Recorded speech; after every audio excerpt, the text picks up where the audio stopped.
This is the story of how Danny Kaye, the beloved comedian who made millions laugh and devoted decades to helping children through UNICEF, lived a dramatically different life behind closed doors. His marriage lasted 47 years, but survived separations, documented affairs, and emotional distance that shocked those who knew them both. Colleagues reported cruel behavior and mood extremes that contradicted everything audiences saw on screen, and the most sensationalized claim about his private life turned out to be something very different from what tabloids and gossip suggested. Growing up watching Danny Kaye meant knowing him as that whimsical entertainer with the infectious energy, the man who could perform tongue twisters at lightning speed and traveled the world as UNICEF's first celebrity ambassador, someone who seemed to radiate warmth and joy. But here's the thing. His biographers and those who worked with him described a public persona that was carefully constructed, one that hid a far more troubled reality. Sylvia Fine, his wife, put it this way in 1953. "I can't say what Danny Kaye is like in private life. There are too many of him." Today we're examining the documented evidence about Danny Kaye's private life, the verified facts from authorized biographers, and the accounts from colleagues who worked alongside him, separating what's been proven from what's been speculated. Danny Kaye's real story turns out to be fascinating enough, without embellishment. David Daniel Kaminsky entered the world on January 18, 1911, in Brooklyn, New York. For most of his life, he publicly claimed 1913 as his birth year, but his daughter Dina finally confirmed the truth in 2013 when she revealed he was actually born in 1911. Even this small detail shows how carefully Kaye controlled his public image, shaving 2 years off his age and maintaining that fiction for decades. Ukrainian Jewish immigrants were his parents. Jacob worked as a tailor, while Clara Nemirovsky raised their 3 sons. Danny was the youngest, and according to his biographers, his childhood included something that would shape every day of his adult life. Physical abuse came from both his father and his brothers, and that's when young Danny discovered something that would define his entire career. When he made his abusers laugh, they stopped hitting him. Biographers described this discovery as establishing performance as a defensive mechanism, which meant the very thing that made Danny Kaye beloved by millions. His ability to make people laugh was born out of a desperate need to protect himself from violence. School ended for him at age 13 when he left to work in the Borscht Belt resorts, those Jewish vacation spots in the Catskills where so many comedians got their start. By 1933, he joined a vaudeville act called the Three Tupsicarians, learning his craft and developing those physical comedy skills and rapid-fire verbal abilities that would make him famous. But here's what nobody saw. He was also developing a personality that his longtime publicist Robert McIlwain would later describe as prone to bouts of almost unbearable depression and intense loneliness. January 3, 1940, brought a civil ceremony in Fort Lauderdale, Florida, where Danny Kaye married Sylvia Fine. She worked as a songwriter and pianist, and this marriage would last until his death in 1987, a full 47 years. Calling it a traditional marriage would be misleading in every possible way. Sylvia Fine wasn't just his wife. She managed his career, directed his creative choices, and wrote virtually all of his specialty material. Those intricate tongue twisters and novelty songs that became his trademark came from her pen, and Danny himself acknowledged their dynamic when he said, "Sylvia has a fine head on my shoulders." But according to Martin Gottfried's comprehensive 1994 biography titled Nobody's Fool, The Lives of Danny Kaye, the most thorough examination of his life ever published, Sylvia played more the role of mother and manager than wife or lover. Publishers Weekly reviewed that biography and noted something striking.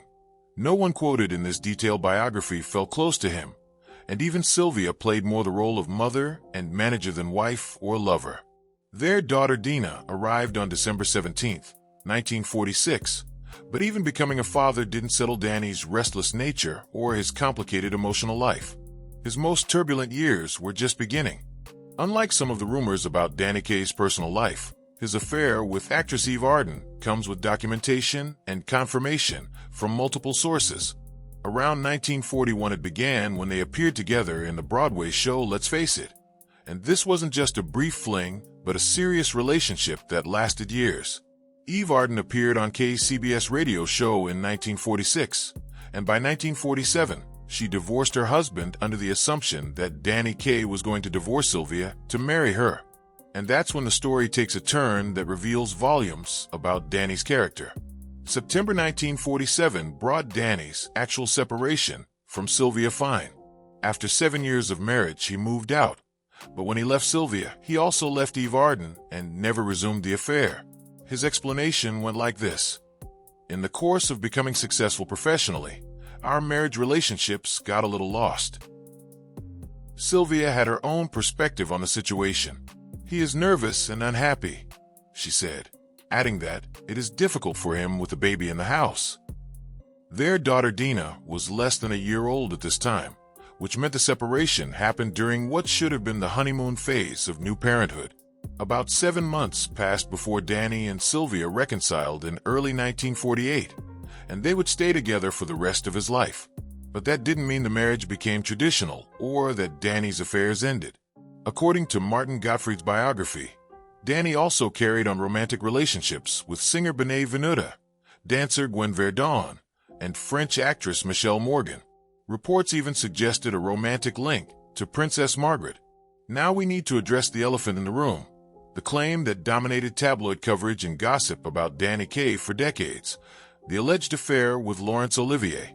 Donald Spoto published Laurence Olivier, a biography in 1991, and in it he claimed that Olivier and Danny Kaye had a 10-year homosexual affair during the 1950s, one that drove Olivier to suicidal thoughts. Countless repetitions of this claim followed, and many people accept it as fact today. But here's what the actual evidence shows, or rather, what it doesn't show. Terry Coleman spent 4 years researching the official authorized biography of Laurence Olivier, which appeared in 2005. Complete access to Olivier's archive at the British Library came with the project. Letters, diaries, personal papers, everything the man left behind. His conclusion appeared in The Advocate in 2005. In this mountain of material in the archives, I could not find a hint of an affair with Danny Kaye. For years examining Olivier's complete personal archive, and no evidence whatsoever turned up. Tarquin Olivier, Laurence's son, called the claims unforgivable garbage and absolute rubbish. Joan Plowright, Olivier's widow, denied the affair in her 2001 memoir with these words: "No man, alive or dead, has ever claimed to have slept with Larry." Kirkus Reviews described Spoto's claims as unsupported by sources. Library Journal called them undocumented. Martin Gottfried's comprehensive Kaye biography from 1994 actively refutes these rumors, and Perry Lafferty, who produced Danny's television show, said people would ask him if Kaye was gay, but he never saw anything to substantiate that. And that's when we get to perhaps the most telling piece of evidence. Marlene Sorosky, who was Danny Kaye's girlfriend in his final years, reported that he told her directly, "I've never had a homosexual experience in my life. I've never had any kind of gay relationship." So why did this rumor become so widespread? It came from a single biographer who provided no documentary evidence, and everyone who had access to actual documents or direct knowledge contradicted it. Yet the repetition continued so often that many people assumed it must be true. The Kaye family's response to this controversy was simple. They ignored it. Never once did they dignify it with a response. And Dina Kaye has focused on celebrating her father's genuine achievements rather than engaging with unsubstantiated gossip. What multiple sources and witnesses did document was that Danny Kaye could be difficult, moody, and sometimes genuinely cruel to the people around him. Martin Gottfried's biography characterizes him as having a mean streak a mile wide when in a foul mood, and these moods worsened as he got older. The book describes him as possessing a penchant for the small, the petty, the spiteful, and a great gift for scene stealing that he used to diminish others. Michael Friedland's 1985 biography, titled The Secret Life of Danny Kaye, emphasizes the negative side of his personality, with quote after quote from co-workers giving examples of his coldness and moodiness. Let me share some specific incidents that were documented by the people who experienced them directly. Nanette Fabray appeared as a guest on Danny's television show, and during a break, she was chatting with Danny when Paul Weston, the music director, joined their conversation.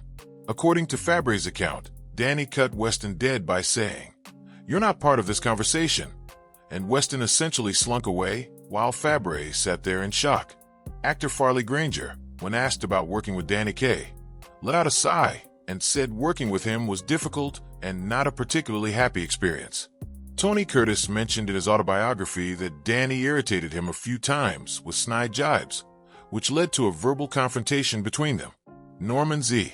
MacLeod directed Danny in The Secret Life of Walter Mitty in 1947, right during that period when Danny had separated from Sylvia. MacLeod later said, Danny Kaye had separated from his wife, and he was a basket case, stopping work to see a psychiatrist every day. He was about as funny as a crutch, and it was an altogether horrible experience.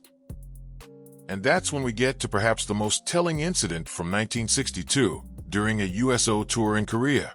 American troops had waited outdoors in the cold for more than 3 hours. But when Danny finally arrived, witnesses reported he showed great arrogance and a dismissive attitude. 30 minutes of performance instead of the scheduled hour or more, and then he left. The troops began to boo. Think about that for a moment. American soldiers stationed overseas, far from home, and Danny Kaye, who built his reputation partly on entertaining troops, couldn't be bothered to give them the show they'd been promised. Ben Stiller mentioned on the radio that Danny Kaye had fired his mother and father, Jerry Stiller and Mira, and while Stiller stopped short of saying anything directly negative, it was obvious he was holding back criticism out of respect. Understanding Danny Kaye's behavior requires understanding his mental health, which by all accounts was fragile and required constant attention throughout his entire adult life.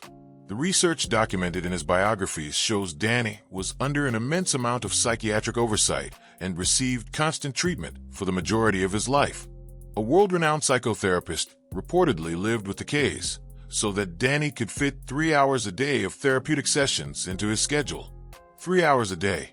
That's not someone dealing with occasional stress, but someone struggling with serious psychological issues that required daily intensive intervention.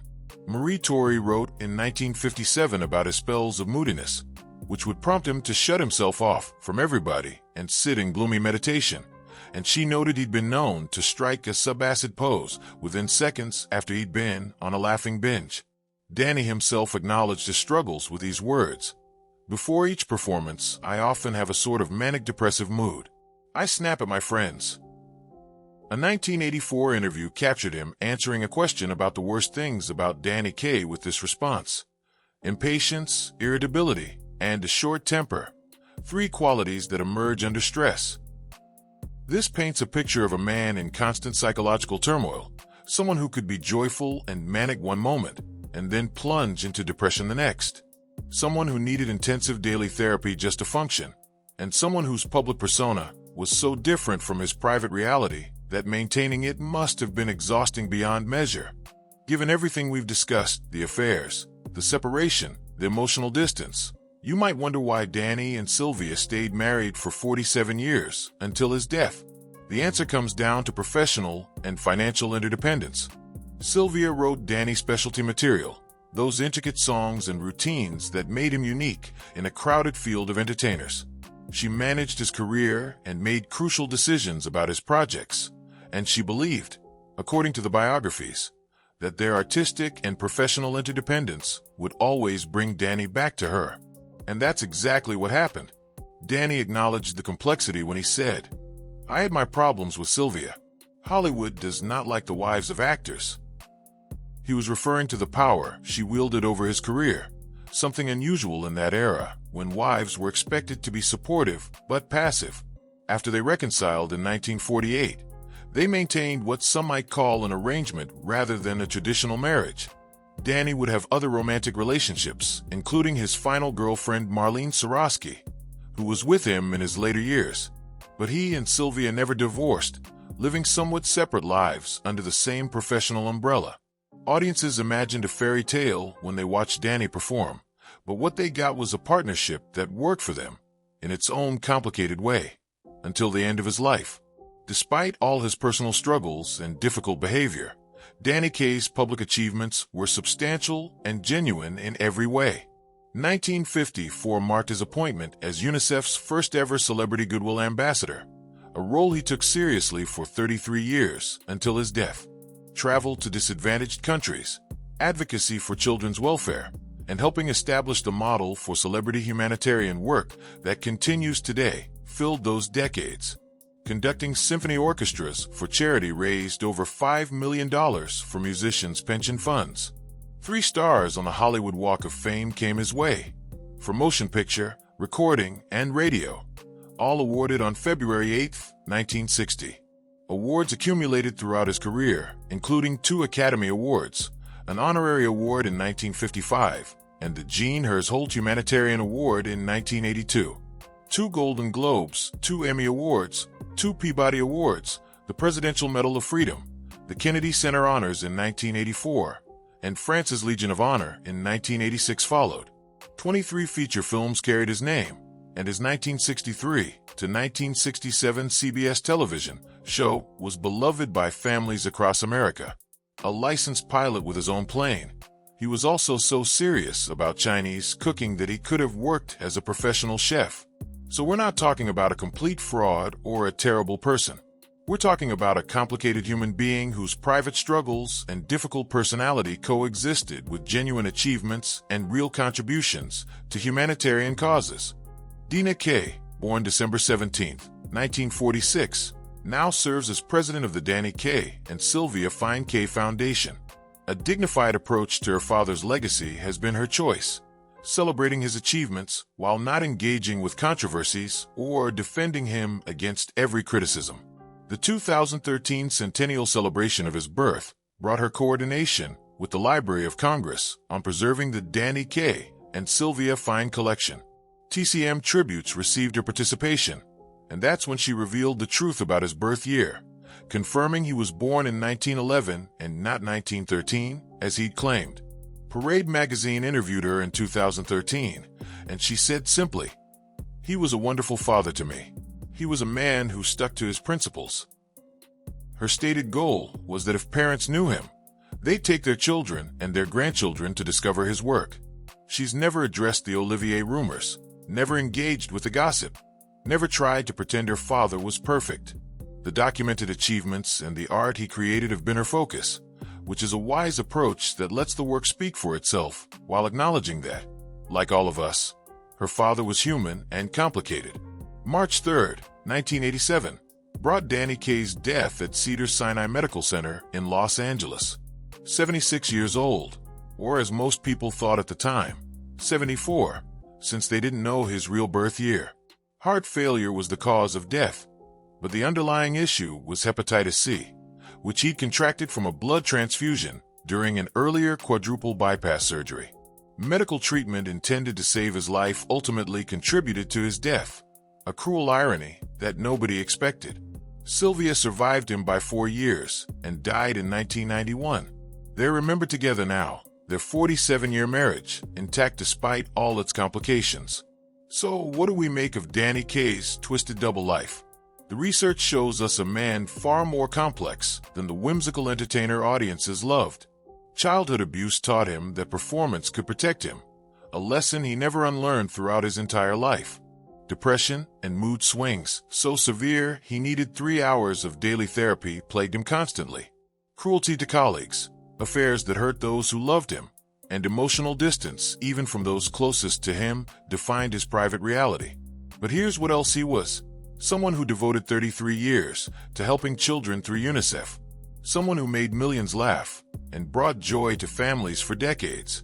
Someone whose talent was genuine and whose professional achievements were earned through hard work and natural ability.